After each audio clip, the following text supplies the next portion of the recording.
Malta'nın bir kent değil, ülke olduğunu ve başkentinin Valletta olduğunu biliyorum. Fakat başkenttense ada grubunun tamamını anlatmak istememin birkaç sebebi var.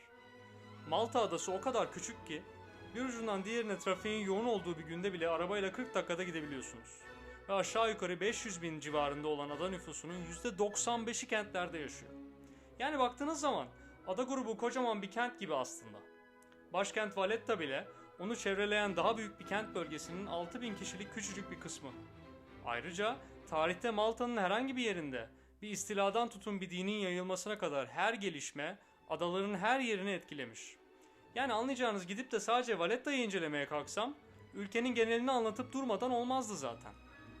Malta, Akdeniz'in en büyük adası olan Sicilya'nın tam güneyinde, Tunus'un doğusunda bulunuyor ve bundan dolayı günümüzde sadece ticaret açısından da olsa olağanüstü stratejik öneme sahip. Ve neredeyse 8.000 yıllık kalıntılarıyla dünya üzerindeki bilinen en eski yerleşim yerlerinden biri.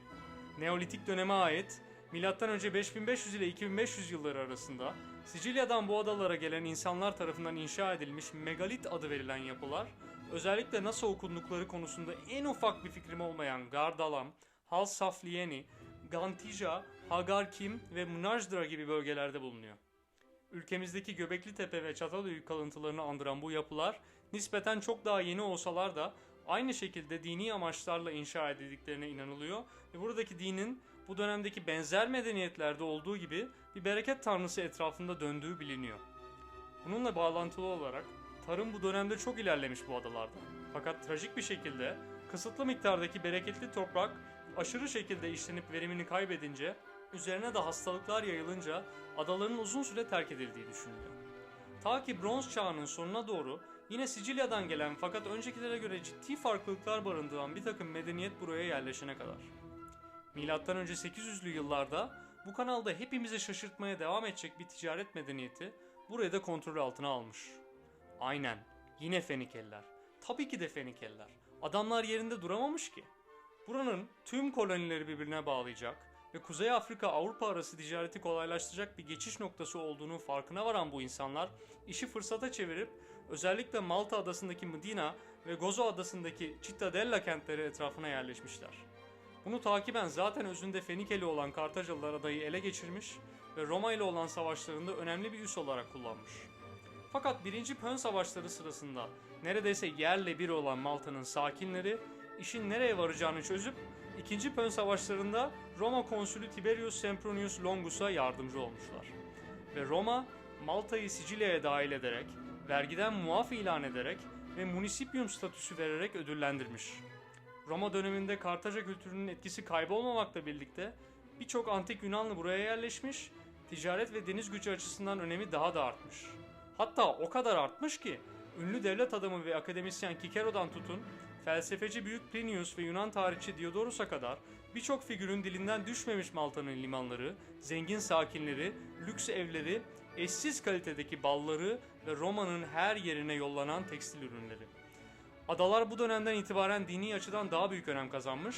Milattan sonra 58 yılında Tarsus doğumlu, Hristiyanlığın yayılmasında en büyük payı olan kişilerden Harami Paulus ve Antakya doğumlu kanonik İncil'lerin yazarlarından biri olan Evangelist Luka'nın seyahat ettiği tekne Malta açıklarında batmış, 3 ay kadar bir süreyi burada geçirmişler ve Hristiyanlığı yaymakla meşgul olmuşlar. Yeni ahit'te de yazılı olduğu gibi bu dönemden sonra adaya Melitene denmeye başlamış ve Hristiyanlığın bir kalesi haline gelmiş Malta. 395 yılında Roma ikiye ayrılınca Malta adaları başta Batı Roma'ya dahil olsa da Vandal ve Ostrogot kavimlerinin sürekli saldırılarıyla buranın kontrolü belirsiz bir hal almış ve 533 yılına kadar bu acayip durum devam etmiş. 527 ve 565 yılları arasında Doğu Roma'nın hakimi olan, birçoğumuzun tanıyacağı İmparator 1. Justinian'ın en önemli generali Belisarius, İtalya Yarımadası'nı kavimlerden geri alma seferi kapsamında Malta adalarını da Ostrogotlardan almış. Tarihte antik Roma kültürünü kişilik ve icraat açısından özellikle Batı Roma'nın yıkımından sonra uygun temsil ettikleri düşünülen son Romalılar grubuna tarihçiler tarafından dahil edilen Belisarius, gelmiş geçmiş en yetenekli savaş taktikçilerinden ve stratejistlerinden biri olarak görülüyor. Ayrıca o zaman güçsüz durumda olan Doğu Roma'nın, yani Bizans'ın bu kadar uzun süre ayakta kalabilmesinde büyük etkisi olan bir figür olduğu kesin. Bunun dışında aşağı yukarı 300 sene süren Bizans Maltası ile ilgili aslında fazla bir bilgimiz yok. Yunan nüfusunun artması ve Sicilya'ya bağımlılığın sonucunda adaların önemini yitirmesinin dışında söylenecek fazla bir şey de yok. Ta ki Arap-Bizans savaşlarının patlak vermesine kadar. En çok tanınan Abbasi halifesi olan Harun Reşid'in yetiştirdiği İbrahim bin Alep 800 yılında Alevi emirliğini kuruyor ve bu emirlik 827 yılında 75 yıl sürecek Sicilya seferini başlatıyor. Bu sefer 870 yılında Malta'nın da uzun ve kanlı bir savaş sonucunda ele geçirilmesiyle Arapların lehinde ilerliyor. Fakat Aleviler Malta'nın stratejik konumundan istifade etmek yerine büyük kısmını yağmalıyor ve terk ediyor. Kalan nüfus ancak Kahire merkezli Fatimi halifeliği Malta'yı kontrol altına alınca İslam'ın ve Arap kültürünün etkisi altında kalıyorlar. İsmi Medine'den gelen Medine dahil olmak üzere günümüze kadar değişikliğe uğramayan bir sürü yerleşke ismi o zaman konuluyor. Büyük bir tarım devrimi ve inşaat döneminin yanı sıra cizye ödemeleri şartıyla adalarda yaşayan Hristiyan ve Yahudilerin inanç özgürlükleri garanti ediliyor. Fakat tartışmasız şekilde bu dönemin Malta'yı en çok etkileyen gelişmesi, Sicilya Arapçası denilen lehçenin tanıtılması ve yayılması. Arap hakimiyetinden sonra kesintisiz şekilde Avrupa medeniyetleri bünyesine dahil olan Maltalılar, buna rağmen bu lehçeyi unutmamış. Günümüzde Avrupa'da resmi dili bir Sami dili olan tek ülke Malta. Merak ediyorsanız YouTube üzerinden bir Maltaca konuşması seyretmenizi tavsiye ederim. Arapça konuşmayanın kulağına böyle hafif İtalyancalaştırılmış bir Arapça gibi geliyor. Gerçekten çok ilginç. Malta, Avrupa devletleri ve Katolik Kilisesi'nin bir daha değişmeyecek şekilde etkisi altına girmiş. Kökenleri İskandinavya olan ve Kuzey Fransa, İngiltere ve Sicilya'nın tarihinde silinemez etkiler bırakmış Norman halkının liderlerinden Sicilya Kralı 1. Ruggiero, 1091 yılında Malta'yı, Malta halkının özellikle Hristiyan kısmının da desteğiyle ele geçirdi. Bu adalar bir daha hiçbir zaman Müslüman bir devletin eline geçmeyecekti ve günümüzde hala en büyük oranda Katolik Kilisesi mensubunun yaşadığı yerlerden biri. 1. Ruggiero ve varisi 2. Ruggiero döneminde adadaki Müslümanlara ve Yahudilere verilen eşit haklar, ibadet ve kültür özgürlüğü maalesef daha sonra gelen Sicilya kralları ve takiben hükümdar olan İspanyol krallarının elinde eriyip gidiyor. Nefret ve savaş ortamının da hızlandırıcı etkisiyle birkaç yüzyıl içinde Latinleşme ve Katolikleşme çerçeveleri altında özellikle Lizbon'dan da bildiğiniz gibi çok etkili olmuş Engizisyon mahkemeleri Malta'yı kasıp kavuruyor. Müslümanlar ve Yahudiler ya kaçmak ya dinden dönmek veya ölümü göze almak zorunda kalıyorlar. 1453'te İstanbul'un fethini takiben Avrupa'nın her yerinde olduğu gibi Malta'da da bir korku ve tedirginlik ortamı hakim oldu. Birçok kral Hristiyanlık için önemli olan o zamanki adıyla Konstantinopolis kentinin bir İslam devletinin eline geçmesinin dünyanın sonunun habercisi olduğuna, bu büyümenin burada durması gerektiğine inanıyorlardı. Hatta bu konuda özellikle güçlü düşünceleri olan 16. yüzyıl Hristiyan Avrupa'sının en önemli figürü Kutsal Roma İmparatorluğu 5. Karl, Roma kentinin de Osmanlılar tarafından ele geçirilmesi halinde Hristiyanlığın sonunun kesin olduğu kanaatindeydi. Özellikle Kanuni Sultan Süleyman önderliğinde 1522'de Rodos'un Hospitalya şövalyelerinden alınması bu paniği had safhaya çıkardı. Bu durumdan sonra 7 yıl boyunca evsiz şekilde gezen Hospitalya şövalyelerine 1530 yılında 5. Karl her sene Sicilya'ya bir alaca doğan yollamaları şartıyla Malta adalarını hediye etti. Bu tabii ki de göründüğü kadar karşılıksız değildi. 5. Karl Roma'nın ve İtalya'nın korumasızlığından haberdardı ve şövalyeleri bu kilit noktaya yerleştirerek Osmanlı İmparatorluğu'nun önüne bir engel koymayı amaçlamıştı. Kimdi bu Hospitalya şövalyeleri? Bu örgüt, grup veya dini tarikat, nasıl adlandırmak isterseniz adlandırın, Haçlı seferleri sırasında aşağı yukarı tapınak şövalyeleriyle aynı zamanda Kudüs'te kuruldu. İlk dönemde ana görevi ticaret yollarını ve kervanları korumak, hasta ve savaş yaralarına bakmak olan bu grup, zamanla zenginleşince ve önemi arttıkça daha geniş bir görev yelpazesine sahip oldu. Kudüs'ün Selahaddin Eyyubi liderliğindeki Müslümanlar tarafından 1187'de geri alınması sonrasında tarikat önce Akre'ye, oradan Kıbrıs'a, oradan da Rodos'a taşındı. Askeri niteliği gittikçe artmasına rağmen hasta ve yaralılara bakma misyonunu bırakmayan grubun hastaneleri, yüzyıllarca Avrupalılar ve Avrupalı hükümdarlar tarafından tedavi olmak için ziyaret edildi. Fakat aynı zamanda şövalyeler, Rodos'u tamamen çevreleyen Osmanlı İmparatorluğu'nun ticaret ve balıkçı gemilerini düzenli olarak yağmalıyor, bölgede Osmanlılara ciddi şekilde rahatsızlık çıkarıyordu. Ve bu durum Rodos'un alınmasına kadar ilerledi. 1565 yılı geldiğinde Kanuni Sultan Süleyman'ın hedefinde biraz önce bahsettiğim gelişmelerden dolayı artık şövalyelerin hakimiyetindeki Malta vardı. Osmanlı tarihinin belki de en büyük deniz komutanı Turgut Reis, Piyale Paşa ve Lala Mustafa Paşa'nın önderliğindeki Osmanlı donanması neredeyse 200 gemi ve 40 bin askerle Mayıs'ta Malta'ya vardı.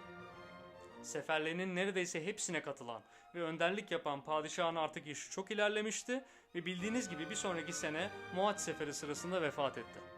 Fakat ne olursa olsun özellikle Turgut Reis'e olan güveni tamdı ve onun gözünde bu kadar orantısız büyüklükte bir orduyla Malta'nın alınamayacağı tahmin bile edilmiyordu. Jean de Valette liderliğindeki şövalyelerin tarafında ise 9.000 kişi bulunuyordu. Savaş sadece sayılardan ibaret olsaydı kimin kazanacağı çoktan belliydi. Seferde toplardan kuşatma kulelerine o günün teknolojisinin el verdiği en ileri silahlar ve teknikler mevcuttu. Ne olursa olsun hem bu açıdan hem de Avrupa üzerinde oluşacak etkisi açısından tarihi bir savaş olacaktı. Orası kesindi. Fakat işler hiç beklendiği gibi gitmeyecekti aslında. Özellikle Kanuni Sultan Süleyman'ın komuta kademesini 3'e ayırma kararı sürekli anlaşmazlıklara yol açacak ve seferin kaderini belirleyecekti. İstanbul'daki casuslarından çoktan sefer haberini almış olan Valette, uzun zaman önce stok yenileme çalışmalarını ve Aziz Angelo, Aziz Mihail ve Aziz Elmo kalelerinin inşaatlarını tamamlamıştı. Ayrıca Osmanlıları erzaktan mahrum bırakmak için kalelerin çevresindeki tüm ekinler ya toplanıp götürülmüş ya da yakılmıştı. Osmanlı ordusu vardığında şövalyeler ve Maltalılar olabildiğince hazırdı.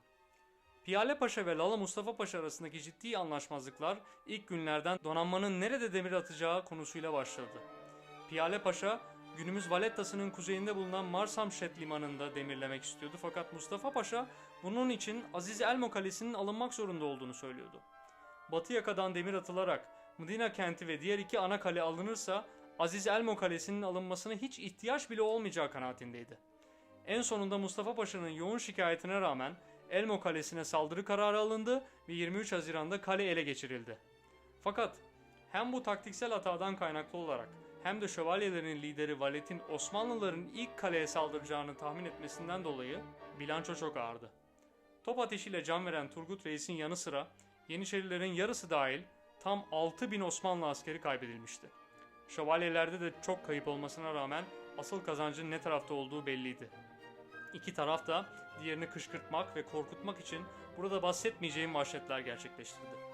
Sonraki 2,5 ay boyunca Osmanlı ordusu Aziz Mihail ve Ancele kalelerinin bulunduğu Senglea Yarımadası'na defalarca saldırı düzenledi. Bazı tarihçilere göre o zamana kadarki en büyük ve devamlı bombalama harekatı düzenleniyordu. 130 binin üzerinde top mermisi fırlatılmıştı ve Osmanlı ordusunun büyük kayıplarına rağmen şövalyeler savaşın tamamını kaybetmeye yakındı. Devamlı hatalar ve anlaşmazlıklar olmasaydı padişahın hayali haline gelmiş büyük zafer kazanılacaktı. 7 Ağustos günü Aziz Mihail Kalesi ve içindeki Birgu kentine devasa bir saldırı düzenlendi ve duvarlar aşıldı. Fakat Mdina kentinden günlük keşfine çıkan Kaptan Vincenzo Anastarci ve şövalyeleri bu sırada Osmanlı cephe hastanesine saldırıp herkesi öldürdü. Bunu duyan Osmanlı komutanları Avrupa'dan beklenen Hristiyan kurtarma ordusunun geldiğini sanarak geri çekildi.